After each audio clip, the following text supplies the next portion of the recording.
Hello po, good morning po sa inyo lahat dyan, sa mga malalayong lugar. Good morning sa inyo. At Merry Christmas po sa inyong lahat dyan. Ito po, bago po tayong ligo, suklay muna tayo.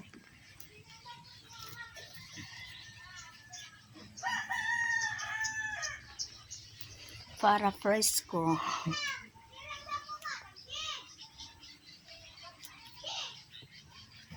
Ano guys, mahirap talaga buhay ngayon guys, no? Malapit na po ang Pasko guys, mahirap, wala tayong pera guys. Pahanap po tayo ng pera guys. Ibili lang po natin ng bigas para meron tayo makakain. Hirap talaga guys. Magpapasko na guys, wala tayong pera.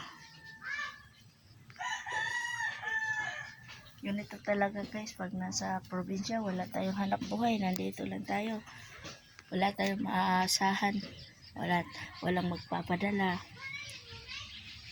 gayad na kayod lang tayo guys. Kahit anong gawin natin, alaga pa tayo ng mga baboy para meron pa tayo ibinta, kasi hindi po natin maaasahan po yung hanap buhay ng mister ko po. Nasa ano lang po siya, construction sa kalsada dito po. Yung araw lang po niya, mura lang po, 350 araw niya dito sa construction. Tapos lingguhan po yung sahod nila. Unti lang po guys, ibili namin ng bigas at saka ulam. Kaya nag-ano na lang po kami guys, nag-alaga na ng baboy para meron po tayo ibenta pag malalaki ng mga baboy. Hirap po guys ang buhay. Nag-alaga po kami ng mga manok guys para meron po desidido po bibili ng mga manok, ibenta po para bili po ng mga bigas. Ayun po guys, yan na lang po ang trabaho po sa asawa ko po. Tapos wala po siyang trabaho sa construction, dito lang po sa bahay. Yes, meron pong bibili po ng manok, ibenta po namin para makabili po sa mga gastusin araw-araw. Kasi mahal po yung gastusin ngayon guys. Tapos meron pa kang pakain ng baboy.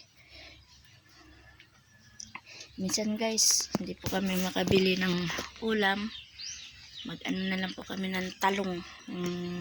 Yung talong po guys, yung ilagay po sa mainit na tubig, pakuluan. Tapos ayun, lagyan po namin suka, asin. Ayun, bitchin. Yun, ulam na po yan namin guys. Kasi hindi po namin, hindi po palagi po makatrabaho sa karsada. Hindi po perminti ang trabaho po nila. Pag umuulan, wala po silang pasok.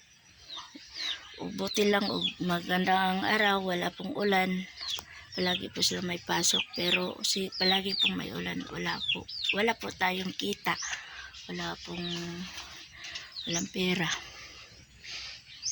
wala tayong bili ng bigas. Buti meron bibili ng mga manok, makabili po tayo ng bigas at mga gusto po araw-araw po guys. Hirap po guys, kasi naranasan po namin na sa umaga kumakain po kami ng kamuting kahoy. Yun lang kakainin namin. Pagkahapon naman guys, bili lang kami ng ilang kilong bigas, yung isa sa ingin namin. Sa isang araw, 2 beses lang kami makakain. Buti nakabili po kami ng kalahating sakong bigas sa isang araw, 3. Umaga, tanghali, hapon. Yun po guys. Meron po makabili po sa mga manok po namin, mga alaga. Kabili po kami ng ulam.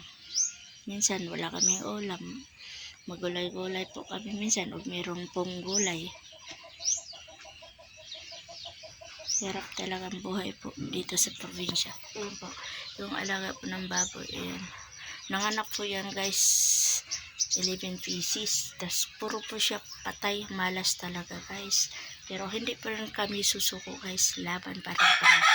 Kasi buntis na po yan guys. Buntis na po.